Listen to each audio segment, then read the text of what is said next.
So I walk up to my piece, my nice pew board, grab my two corners, and I walk this way backward, so it's not a kite, yeah. Right?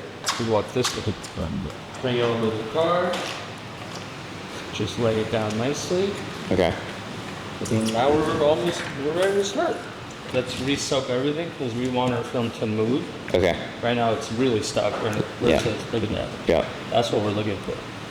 We have to re-soak everything. To loosen everything up. Yeah.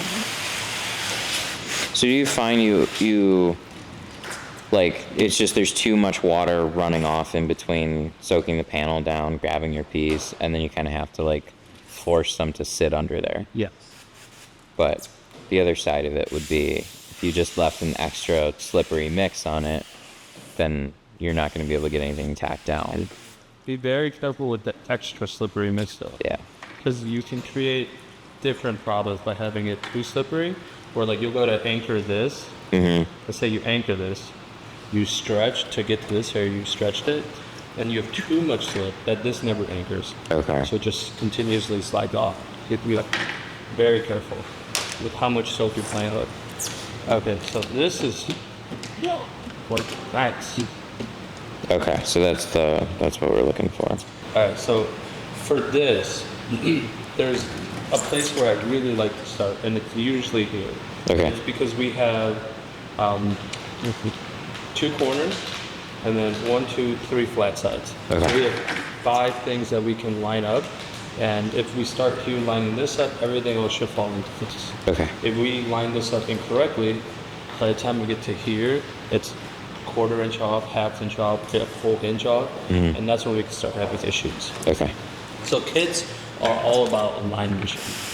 When we're doing the hood, it's free bulk, you can do whatever you want.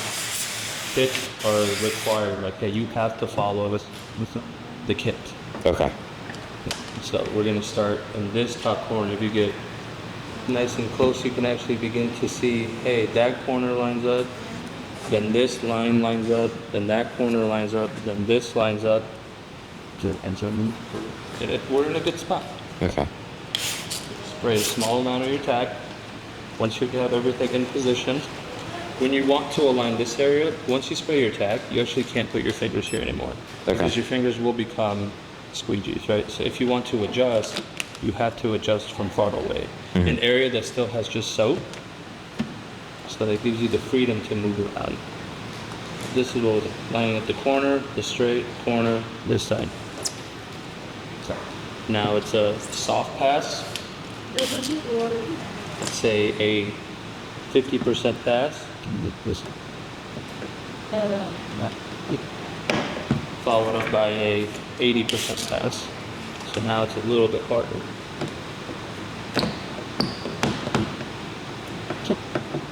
Something like that. Okay. Cool? Yeah. We're gonna lock this in. So that's a pretty good anchor, but I wanna build on that anchor. So we've locked down this. I wanna lock down this as well.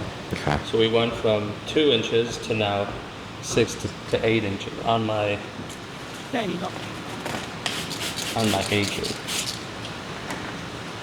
Slowly building. So something like this. This is a much better anchor than our first little tiny one. And that's what we're looking for. Now we can continue our process. We can go straight down with it. We can go that way. That's one of the trickiest things about PPF is that there's so many ways to do this Fender that I could do this Fender 10 times and each time it would be different. Okay. So it's kind of tricky. But let's follow the same concept. Corner, corner. This can be a corner. We could use this bottom piece as a corner. Okay. And the front piece as a corner. So we'll line these two up. This is back. So yeah, we'll line this one up right here. Like, just line that up right there. Set that down. We'll come to this corner. And our goal when we're lining up our corners, you see these fingers? Yeah. Our goal is to stretch them out so they go away. back. Yeah. Excellent.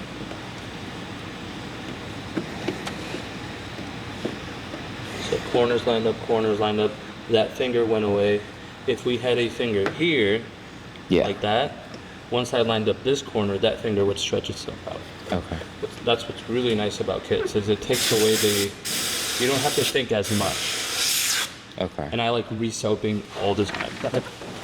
Alright, so locked in, locked in, locked in. In theory, we could finish this right now. But I kind of want to get this big monstrosity here out the way. I want to pull that Okay. towards the front. Yeah, when your mix is dialed in, like that tacks really, really quick because that pool of water is still sitting there and it's not dripping down and loosening that area back up. This is something new that I've been trying out. It's not new, like this has been out actually for a long time. This is actually a sous vide, and the whole point of the sous vide is to keep your tack bottles hot. Nice and hot, nice and warm, because this, once you spray it underneath your film, this heats up your adhesive and it allows it to just bond to the paint a lot faster and a lot better. I used to be all about isopropyl alcohol, like a small amount of isopropyl alcohol, the rest of it water. But once I started trying just like hot distilled water or hot clean water, I find this to be super safe for the film, and it actually is a better tacking agent than the ISO or let's say like a gel. I think this is a really good one. And I have the sous vide here. What's nice is I can plug it in. I drop my 2 bottles in here. I leave them in here all day. This stays at 150 degrees Fahrenheit, and it's really safe, and it keeps it warm the whole day for me. So it's really nice. All right, so let's do the same thing we did over there. We're gonna line up this point, this front edge, and this side we don't have to line it up because we can always wrap it, right? Mm-hmm. We're gonna line up point, this edge, and if we can expand on that, we'll follow this all the way through. Just like that's it. You can put this is up. You can So let's get this corner in place, and somewhere around there. This begins to fall into place as well. It's actually already flowing through, which is really nice. And now we can use the little baby one. some of this valid. What that means? So we'll lock this in. Yeah, that's staying. Looks real nice. This is lined up, corners lined up. And if these two are lined up and this begins to line up, when you get to this area, that's already in place as well. Nice. So we do have that little finger here. I want to stretch that finger out slightly. And I'm not yanking on it, I'm just doing like, let's say a 5-10% stretch down into the F1. Okay. Like that one.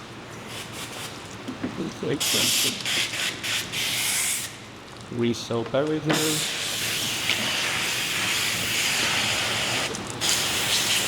Alright. Now that your film is lined up and it's stretched into place, now we can actually begin to extract all of this air and we can begin to squeegee. So I'm a huge fan of starting on top and working my way down. Allow gravity to work with you instead of against you. Okay. Like if I started here and I worked up, well, now all that water's coming back down. Mm-hmm. Right, so that doesn't make sense. So I want to really start on top. We're going to lock this in. Yeah.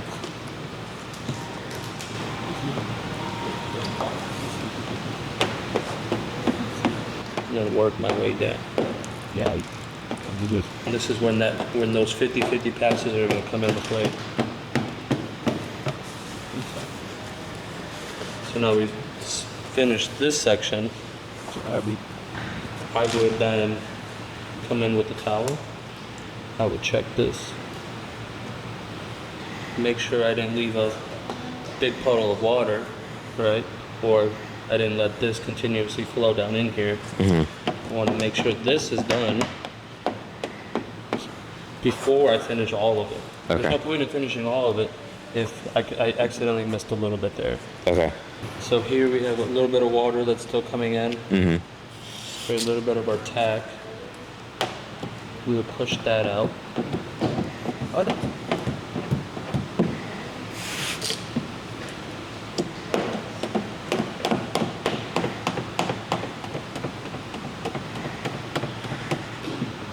These small fingers right here, we could handle them right now, or we could save them for the very end.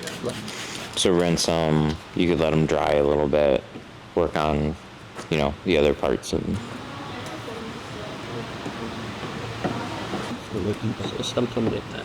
Okay. Yes, you and I. Now we can do a final check. Yeah. And if we don't leave any moisture behind, we're good to then go into our next section. Okay. So when I'm doing fenders like this, I like to try and break them off into sections regarding like body lines. So like this would be a section. Then I can do this as its own section. I could work this ridge right here as its own section, and then this becomes its own section. Okay. So I feel like for my brain, that's a lot easier than like, oh crap, here, then there, then over here, then back over here. Sure. I can confuse myself very quickly. Sure. And it, like we experienced with the hood, it starts to tack up along these body lines, especially when they're really aggressive.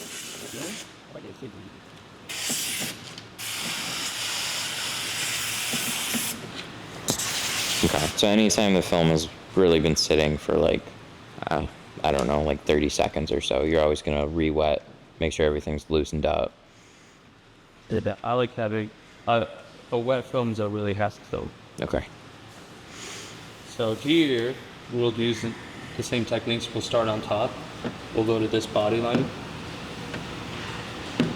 and we can work left to right, or if you feel comfortable, you can go top to bottom. The thing is, you just really have to remember your overlapping passes. Okay. For insurance, it's always best to do everything twice. That way, if you miss something on the first one, you caught it on the second one. So that's fantastic. I broke this up into this section. Now I'm going to break this off into this section.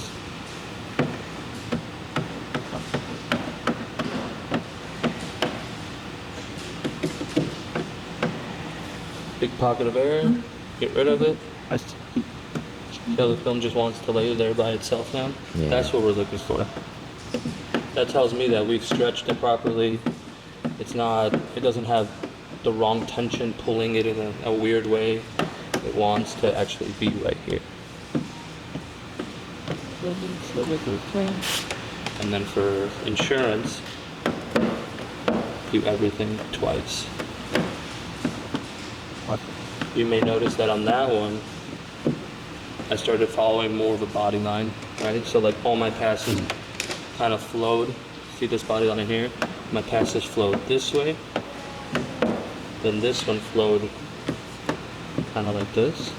And then my final ones flow with this body. Section finished. Now you can go this way. This is the final.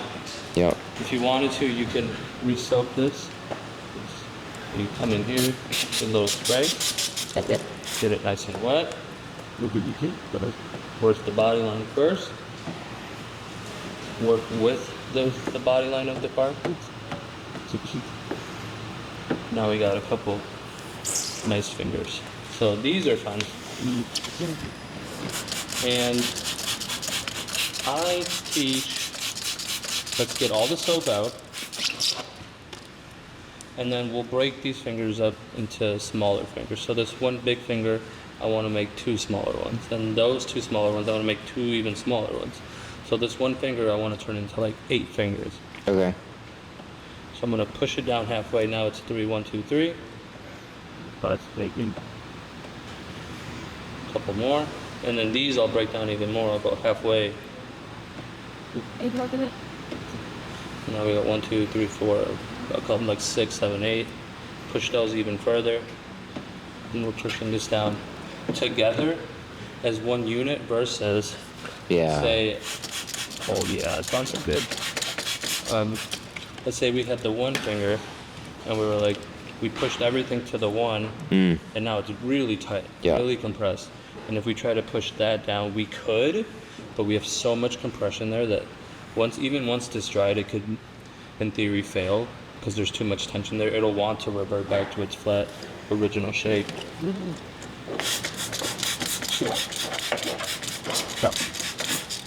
So here, I really want to transfer the energy of this finger throughout this whole piece. So I'll walk it this way, and I'll push it down, and I'll break that one big finger into a bunch of small little fingers. And now it was here, but now if you look at the bottom, there's tension all the way even up to here. Yeah.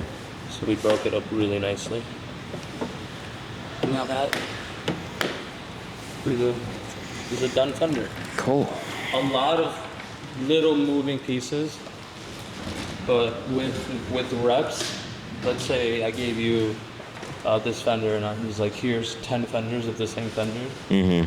Do it perfect. By the third one, you would probably be like, I'm done. Like, this is easy. Okay. Perfect. Yeah.